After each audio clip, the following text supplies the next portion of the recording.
آپ को मालूम है कि तैयारों की खिड़कियां गोल क्यों होती हैं? क्या कभी तैयारे पर सफर करते हुए इस बात पर तवज्जो मरकूज की है कि बाहर का नज़ारा फराहम करने वाली खिड़की चौकोर के बजाय गोल क्यों है? घरों की खिड़कियां चौकोर होती हैं, जबकि गाड़ियों के शीशों का डिजाइन मुख्तलिफ जरूर होता है, मगर उन्हें भी चौकोर ही करार दिया जा सकता है। तो फिर तैयारों में मुनफरिद गोल डिजाइन की खिड़कियों का इस्तेमाल क्यों किया जाता है? इस बात का जवाब जानने के लिए 1950 की दहाई में जाना पड़ेगा। 1950 की दहाई में तैयारों की खिड़कियां मौजूदा अहद के मुकाबले में बिल्कुल मुख्तलिफ साख्त की होती थी। उस वक्त चौकोर खिड़कियों का इस्तेमाल किया जाता था, तो फिर इस डिज़ाइन को तब्दील क्यों किया गया?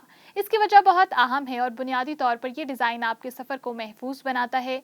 जी हाँ, वाकई तैयारे की गोल खिड़कियां परवाज को मुस्तहकम बनाने में अहम किरदार अदा करती हैं। जैसा ऊपर दर्ज किया जा चुका है कि 1950 की दहाई में तैयारों की खिड़कियां चौकोर होती थीं, मगर इस अहद में तैयारे की कम बुलंदी पर मौजूदा अहद के मुकाबले में कम रफ्तार से सफर करते थे। मगर जब तैयारे ज्यादा बुलंदी पर सफर करने लगे तो केबिन के अंदर दबाव को बरकरार रखने में चौकोर खिड़कियां नाकाम साबित होने लगीं। उसके नतीजे में 1953 और 1954 में तैयारों के 3 हादसात हुए, जिसकी वजह से शदीद दबाव के बाइस खिड़कियां टूट गईं।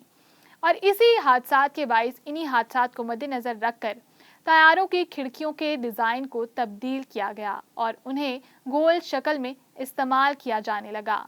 गोल खिड़कियां दबाव को मुतवाज़न अंदाज से मुंतशिर करती हैं, जिससे हवा के दबाव से आने वाली तब्दीलियों से उनके टूटने का खतरा घट जाता है।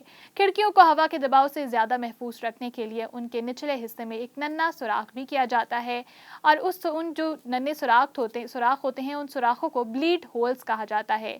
ब्लीड होल्स इन सुराखों को कहा जाता है। ये सुराख केबिन और बाहरी हवा में मौजूद दबाव के फ़र्क के दबाव में भी तवाज़ुन को बरकरार रखते हैं। उनका एक और मकसद खिड़की को नमी से बचाना भी होता है, ताकि मुसाफिर बाहर का नज़ारा कर सकें।